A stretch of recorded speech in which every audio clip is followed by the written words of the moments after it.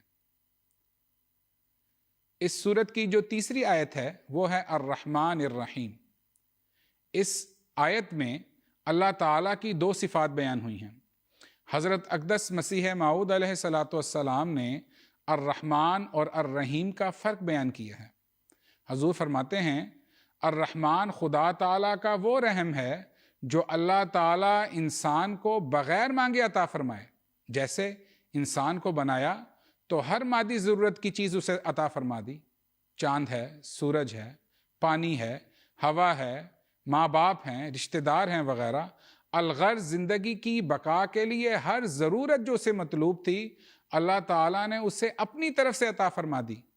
اور پھر یہ بھی دیکھیں کہ اس عطا میں اللہ تعالیٰ نے کسی قسم کی کوئی تخصیص نہیں رکھی کہ مومن ہوگا تو اسے آکسیجن ملے گی، کافر کو نہیں ملے گی، یا اگر مومن ہے تو صاف اور ٹھنڈا اور میٹھا پانی اس کو ملے گا، کافر کو نہیں ملے گا۔ تو گویا کہ اللہ تعالیٰ نے اپنی صفت رحمانیت کے طفیل جو نعما بھی انسان کی بقا کے لیے ضروری تھی وہ سب عطا کی۔ ایسا ہی اللہ تعالیٰ نے ہماری روحانی ضروریات کو پورا کرنے کے لیے روحانی سلسلہ قائم فرمایا ہے۔ انبیاء کرام، الہامی کتب، یہ سب اللہ تعالیٰ کی صفت رحمان کے طفیل ہیں۔ اللہ تعالیٰ فرماتا ہے الرحمن، یہ رحمان خدا ہے، علم القرآن، جو قرآن سکھاتا ہے۔ تو گویا کہ قرآن کا نزول اور روحانی سلسلے کا نزول اللہ تعالیٰ کی صفت رحمانیت کے طفیل ہے۔ پھر جو اگلی صفت ہے وہ ہے الرحیم۔ صفت رحیم کے تحت اللہ تعالیٰ ہر انسان کو اس کی نیکی کا اجر عطا فرماتا ہے اور اس کا عمل ضائع نہیں کرتا، جیسا کہ اللہ تعالیٰ فرماتا ہے وَكَانَ بِالْمُؤْمِنِينَ رَحِيمًا، یعنی اللہ تعالیٰ ایمان لانے والوں کے ساتھ اپنی صفت رحیم کے ذریعے رحم کا معاملہ کرے گا۔ اور اللہ تعالیٰ کا ایک عظیم الشان رحم یہ ہے کہ وہ مومنوں کو اپنے کلام و الہام سے نوازتا ہے۔ اس بارے میں حضرت مسیح موعود علیہ السلام فرماتے ہیں خدا تعالیٰ کا مکالمہ و مخاطبہ کا شرف نصیب ہونا بھی اللہ تعالیٰ کی صفت رحیم کی وجہ سے ہے۔ اس سورت کی جو چوتھی آیت ہے وہ ہے مالکی یوم الدین۔ مالکی یوم الدین میں اس طرف اشارہ ہے کہ اللہ تعالیٰ انسان کو بامراد کرتا ہے۔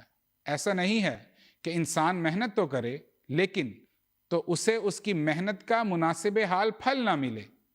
حضرت مسیح موعود علیہ السلام نے اس کی مثال یوں دی ہے کہ دنیا میں اگر کوئی انسان محنت کر کے ڈگری حاصل کر لے تو بھی یہ ضروری نہیں کہ اس کو اس کی ڈگری کے حساب سے کوئی مناسب حال نوکری بھی مل جائے، مگر اللہ تعالیٰ ایسا نہیں ہے، وہ انسان کو اس کی محنت کا صلہ ضرور دیتا ہے، یہ صلہ ہر دو جہانوں میں اسے ملتا ہے۔ دیکھیں صحابہ تھے، انہیں دنیا میں جو اجر ملا اس کی کیا ہی خوبصورت مثال ہے کہ اللہ تعالیٰ نے اس دور کی جو سپر پاورز تھیں یعنی کیسر و کسریٰ کے محلات کی چابیاں کنجیاں انہیں عطا کر دیں، اور کیسر و کسریٰ کی جگہ اللہ تعالیٰ نے صحابہ رضوان اللہ علیہم کو دنیا کا حکمران بنا دیا۔ حضرت ابو ہریرہ رضی اللہ تعالیٰ عنہ کا ایک واقعہ روایات میں ملتا ہے کہ وہ ان رومالوں میں تھوکتے تھے اور کہتے جاتے تھے بخے بخے یا ابو ہریرہ، کہ دیکھو کیا دور آ گیا ہے کہ کبھی تو یہ حالت تھی کہ فاقہ کشی سے برا حال ہو جایا کرتا تھا، اور اب اللہ تعالیٰ نے کیسی کیسی نعمتیں عطا کی ہیں۔ بس یہ تو دنیاوی انعامات تھے جو انہیں ملے، اور جو وعدے اللہ تعالیٰ نے آخرت میں ان سے کیے ہوئے ہیں ان کی حیثیت ان دنیاوی انعاموں کے مقابل پر ایک ذرے کی بھی نہیں ہے۔ اس سورت کی جو 5ویں آیت ہے وہ ہے ایاک نعبد و ایاک نستعین۔ اس آیت کی تفسیر کرتے ہوئے حضرت مسیح موعود علیہ السلام فرماتے ہیں مومن جب ایاکا نعبدو کہتا ہے کہ ہم تیری ہی عبادت کرتے ہیں تو مان اس کے دل میں گزرتا ہے کہ میں کیا چیز ہوں جو اللہ کی عبادت کروں جب تک اس کا فضل اور کرم نہ ہو۔ اس لیے مان کہتا ہے کہ ایاکا نستعین، مدد بھی تجھ ہی سے چاہتے ہیں، یعنی اللہ تعالیٰ کی عبادت بھی اس کی عطا کردہ مدد کے بغیر نہیں ہو سکتی۔ اس لیے وہ لوگ جنہیں نماز میں حضور قلب نصیب نہیں ہوتا وہ بار بار ان الفاظ کا تکرار کریں، کیونکہ عبادت کی طاقت بھی اللہ تعالیٰ ہی عطا کرتا ہے۔ اس سورت کی جو چھٹی آیت ہے وہ ہے اہدنا الصراط المستقیم۔ یہ ایک بڑی جامع دعا ہے جس کا مطلب یہ ہے کہ اے اللہ تو ہمیں سیدھا راستہ دکھا۔ حضرت مسیح موعود علیہ السلام نے فرمایا ہے کہ اللہ تعالیٰ کشوف و رویا، مکالمہ و مخاطبہ کے ذریعے سے انسان کی رہنمائی فرماتا ہے۔ اس لیے رویا و کشوف اس میں شامل ہیں تاکہ قرآنی علوم کھلیں اور اللہ تعالیٰ کی معرفت اور اس کی ذات پر انسان کو یقین کامل نصیب ہو۔ اسی طرح ہمیں چاہیے کہ عام روزمرہ کی زندگی میں اہدنا الصراط المستقیم کا ورد کرتے رہیں۔ مثلا اگر کوئی بیمار ہو اور بیماری کی تشخیص نہ ہو رہی ہو تو یہ دعا پڑھیں کہ اے اللہ ہمیں سیدھا راستہ دکھا۔ انشاءاللہ اللہ تعالیٰ پھر اس کی مدد کرے گا اور پھر اپنی جناب سے جو بھی اس کو بیماری لاحق ہے اس کا علاج خدا تعالیٰ اپنے خاص فضل سے اسے عطا کر دے گا۔ پھر اگر کوئی مالی مشکلات میں گرفتار ہے یا کاروبار کے مسائل ہیں تو ایسا شخص اپنی کمزوریوں کی وجہ سے جو نقصان اٹھا رہا ہے اور اسے سمجھ نہیں آ رہا کہ میں اس مالی خسارے سے کیسے باہر آؤں، تو وہ بھی یہ دعا کرے کہ اہدنا الصراط المستقیم، کہ اے اللہ مجھے کامیابی کی راہیں دکھا۔ تو اللہ تعالیٰ اس کے اوپر جتنے درد کے ساتھ اور جتنے الہا کے ساتھ وہ خدا کے حضور گڑ گڑائے گا، اللہ تعالیٰ اسی حساب سے اس پر اپنا رحم فرماتے ہوئے اس کی مشکلات دور کرے گا۔ پھر دیکھیں بعض بچے ہیں جو طلباء ہوتے ہیں، پڑھائی کر رہے ہوتے ہیں، انہیں پڑھائی میں مشکلات آ رہی ہوتی ہیں، وہ بھی یہ دعا کریں کہ اہدنا الصراط المستقیم۔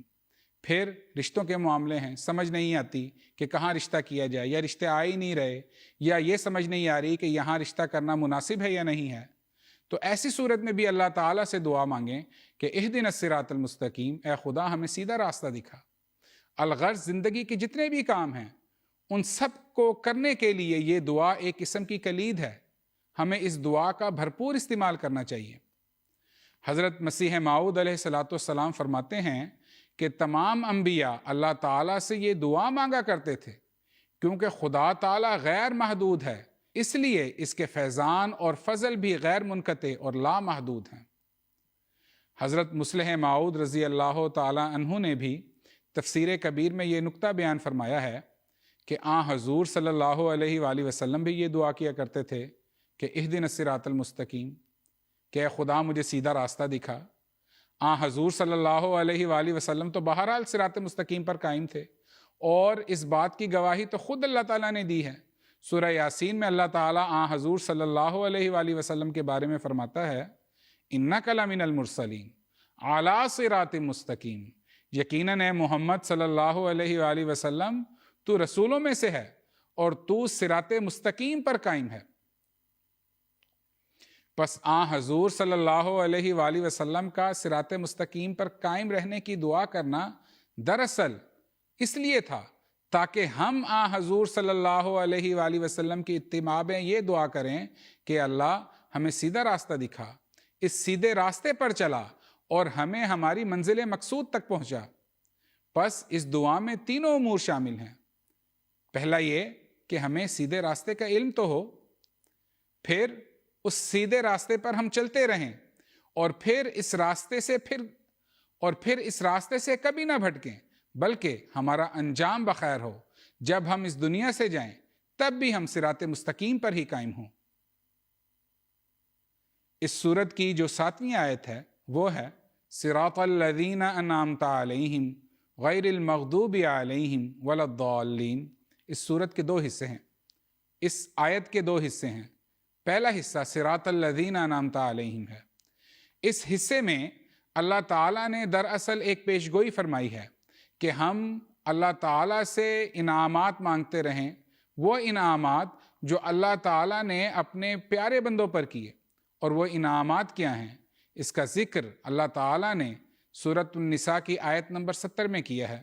اللہ تعالیٰ فرماتا ہے وَمَن يُطِعِ اللَّهَ وَالرَّسُولَ فَأُولَٰئِكَ مَعَ الَّذِينَ أَنْعَمَ اللَّهُ عَلَيْهِم مِّنَ النَّبِيِّينَ وَالصِّدِّيقِينَ وَالشُّهَدَاءِ وَالصَّالِحِينَ وَحَسُنَ أُولَٰئِكَ رَفِیقًا۔ اللہ تعالیٰ فرماتا ہے کہ جو کوئی بھی اللہ تعالیٰ کی اور اس رسول محمد مصطفیٰ صلی اللہ علیہ وسلم کی اطاعت کرے گا تو یہ ان لوگوں میں سے ہوگا جن پر اللہ تعالیٰ نے اپنا انعام کیا۔ اور پھر فرمایا وہ کون لوگ تھے جن پر اللہ نے انعام کیا؟ پہلے نمبر پر النبیین، وہ نبی تھے، وہ صدیقین اور صدیق تھے، وہ شہداء اور شہید تھے، وہ صالحین اور صلحاء تھے۔ بعض لوگ یہاں یہ اعتراض کرتے ہیں کہ ماں کا مطلب ساتھ کے ہوں گے، یعنی مسلمانوں میں سے جن پر اللہ تعالیٰ انعام فرمائے گا وہ نبی تو نہیں بن سکتے بلکہ نبیوں کے ساتھ ہوں گے۔ حضرت مصلح موعود رضی اللہ تعالیٰ عنہ نے اس اعتراض کا ایک سادہ اور عام فہم سا جواب دیا ہے۔ آپ نے فرمایا کہ اعتراض کرنے والے دراصل اس آیت پر غور نہیں کرتے۔ جو ماں کا لفظ ہے وہ نبیوں کے ساتھ نہیں استعمال ہوا بلکہ فرمایا مع الذین انعم اللہ علیہم، یعنی اس آیت کا مفہوم یہ ہوگا کہ جو اللہ اور اس کے رسول کی اطاعت کریں گے وہ ان لوگوں کے ساتھ ہوں گے جن پر اللہ تعالیٰ نے انعام کیا۔ گویا کہ نبیوں کے ساتھ ہوں گے، تو پھر یہ ماننا پڑے گا کہ اس امت میں نہ تو پھر کوئی صدیق ہے، نہ شہید ہے، اور یہاں تک کہ کوئی صالح بھی نہیں۔ تو پھر حضور صلی اللہ علیہ وآلہ وسلم جو حضرت ابو بکر صدیق رضی اللہ تعالیٰ عنہ کو صدیق کا لقب دے رہے ہیں، تو کیا آپ بھی حقیقی معنی میں صدیق نہیں تھے بلکہ پرانی امتوں کے جو صدیق ہوں گے آپ ان کے ساتھ کھڑے ہوں گے؟ ایسا ہی حضور صلی اللہ علیہ وآلہ وسلم کی زندگی میں بھی اور آپ کے بعد بھی صحابہ کثرت کے ساتھ شہادت کے رتبے پر فائز ہوئے، تو کیا ان میں سے کوئی بھی حقیقی شہید نہیں تھا بلکہ پرانی امتوں میں جو شہید ہوں گے ان کے ساتھ ہمارے شہداء کھڑے ہوں گے اور شہید نہیں ہوں گے؟ ایسا ہی کتنی بدقسمتی ہوگی کہ اس امت میں کوئی صالح بھی نہیں ہوگا۔ تو پھر کس طرح سے اس امت کو خیر امم کہا جا سکتا ہے؟ اب اس آیت کا جو آخری حصہ ہے وہ ہے غیر المغضوب علیہم ولا الضالین۔ احادیث میں حضور صلی اللہ علیہ وآلہ وسلم نے بیان فرمایا ہے کہ مغضوب علیہم سے مراد یہود ہیں اور الضالین سے مراد عیسائی ہیں، یعنی ہمیں یہ دعا کرنی چاہیے کہ اے اللہ ہمیں یہود اور عیسائیوں کی طرح نہ بنا دینا۔ دراصل اس حصے میں یہ پیش گوئی ہے کہ مسلمانوں میں سے بعض حضرت مسیح موعود علیہ السلام کی مخالفت کریں گے، جیسا کہ یہود نے حضرت مسیح ناصری علیہ السلام کی مخالفت کی، جس کے نتیجے میں یہ مسلمان یہود کے مشابہ ہو کر مغضوب علیہم بن جائیں گے اور اللہ تعالیٰ کے غضب کے مورد ہوں گے۔ اور الضالین میں یہ پیش گوئی ہے کہ حضرت مسیح موعود علیہ السلام کے دور میں عیسائیت کا غلبہ ہوگا اور مسیح موعود علیہ السلام بطور کاسر صلیبی نے شکست دیں گے۔ ناظرین کرام، سورہ فاتحہ کے محاسن اور اس کی برکات تو لامتناہی ہیں، ان کا احاطہ کرنا انسانی طاقت سے باہر ہے۔ ہمارا اس پروگرام کا مقصد یہی ہے کہ آپ کے سامنے قرآن کریم کے مطالب پیش کیے جائیں اور اس روحانی مائدے سے چند لقمے آپ کو چکھائے جائیں تاکہ آپ خود قرآن کریم کی ان تفاسیر کا مطالعہ کریں اور اس لذت سے خود محظوظ ہوں۔ اللہ کرے کہ ہم سب قرآن کریم پر تدبر اور تفکر کرتے ہوئے اپنی زندگیاں قرآنی تعلیمات کے اوپر عمل کرنے میں گزاریں۔ اللہ تعالی ہمیں اس کی توفیق دے، آمین ثم آمین۔ اسی کے ساتھ ہمارے پروگرام کا وقت ختم ہوا چاہتا ہے، تب تک کے لیے اجازت دیجیے۔ اللہ حافظ۔ السلام علیکم ورحمۃ اللہ وبرکاتہ۔ قرآن کے چمن سے ہدایت کے پھول چن، کچھ کام آئے گی نا یہ خالی ادھیڑ